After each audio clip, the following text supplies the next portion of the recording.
মাননীয় শিক্ষামন্ত্রীর বক্তব্যে অনেক কিছু পরিষ্কার হলো এবং অনেক জল্পনার অবসান হলো।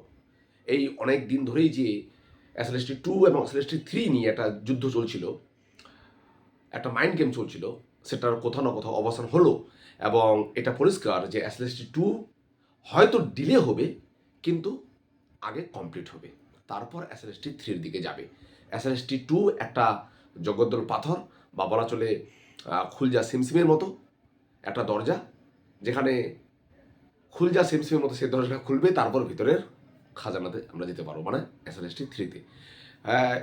এইরকম পরিষ্কার বক্তব্যের থেকে আমরা এটাও একটা আন্দাজ করতে পারছি যে এসএলএসটি 2-র জন্য ডেট আরও এক্সটেন্ড হবে এবং সেটা 31 মার্চ সম্ভাবনা আছে এখনও। কেননা 31 আগস্টের মধ্যে যতটা সম্ভব করার, তাতে তো 11-12-এরও মোটামুটি যে নিয়োগগুলো সেগুলো হয়তো সম্ভব হবে।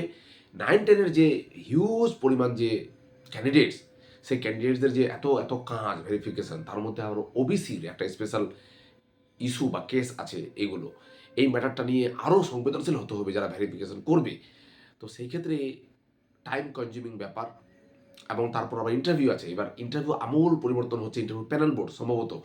তো সেক্ষেত্রে ইন্টারভিউর যে প্যানেল, সেই প্যানেল নির্ণয় করতেও একটু সময় লাগবে। সব কিছু মিলে ডেট এক্সটেনশন হবে। এবার 31 ডিসেম্বর পর্যন্ত হচ্ছে না 31 মার্চ পর্যন্ত হচ্ছে, সেটাই দেখার। তবে এসএলএসটি 2 আগে নিয়োগ হবে, তারপর রিক্রুটমেন্টের একটা উইন্ডো খুলে যাবে, একটা হরাইজন খুলে যাবে একটা, ঠিক আছে। তারপর যেটা শিক্ষামন্ত্রীর বক্তব্যে পরিষ্কার, এবং তাতে যে আগামী বছরের যে বাজেট, সেই বাজেটে বিশাল পরিমাণ একটা বরাদ্দ রাখা হবে শিক্ষাক্ষেত্রে এবং সব ক্ষেত্রেই। তো শিক্ষাক্ষেত্রকে স্পেশাল একটা এমফেসিস দিয়ে রাখবে নিশ্চয় আগামী যে বছরের বাজেটে। এবার যেটা প্রসঙ্গ থাকলো, তাহলে অনেকেই যে প্রিপারেশন শুরু করে দিয়েছে, শিক্ষামন্ত্রীর বক্তব্য অনুযায়ী তারা তারা প্রিপারেশন শুরু করুক, তাদের প্রিপারেশন চলতে থাকুক। এবং যেহেতু কমিটমেন্ট করা হয়েছে, পরীক্ষা নেওয়া হবে, তার মানে পরীক্ষা নেওয়া হবে। পরীক্ষা নেওয়ার আগে বিভিন্ন বিধি পরিবর্তন থেকে নিয়ে, ইন্টারভিউ প্রসেস থেকে নিয়ে, একাডেমিক প্রসেস থেকে নিয়ে সমস্ত প্রসেস বিবেচনা করে এরা রাখবে নিশ্চয়ই, এবং ন্যাশনাল মডেলকে হয়তো ফলো করেই সব কিছু হবার সম্ভাবনা থাকে। এইরকমটা আমরা আশা করতেই পারি, যেহেতু বিগত দিনে অনেক কিছুই হয়ে গেছে, এবং বিগত দিনের যে ভুল, সেই ভুলগুলো থেকে নিশ্চয়ই শিক্ষা নিয়ে নিয়োগের দিকে এগোবে এই সরকার। তবে এসএলএসটি 2 একটা খুব পজিটিভ ইঙ্গিত। এসএলএসটি 2 কমপ্লিট হবে আগে। এসএলএসটি 2 একটা বিশাল বড় চ্যালেঞ্জ সরকারের কাছে, সেই চ্যালেঞ্জটা আগে কমপ্লিট করবে, তারপরেই এসএলএসটি 3 দিকে যাবে। এর মধ্যে গ্রুপ সি, গ্রুপ ডিও আছে।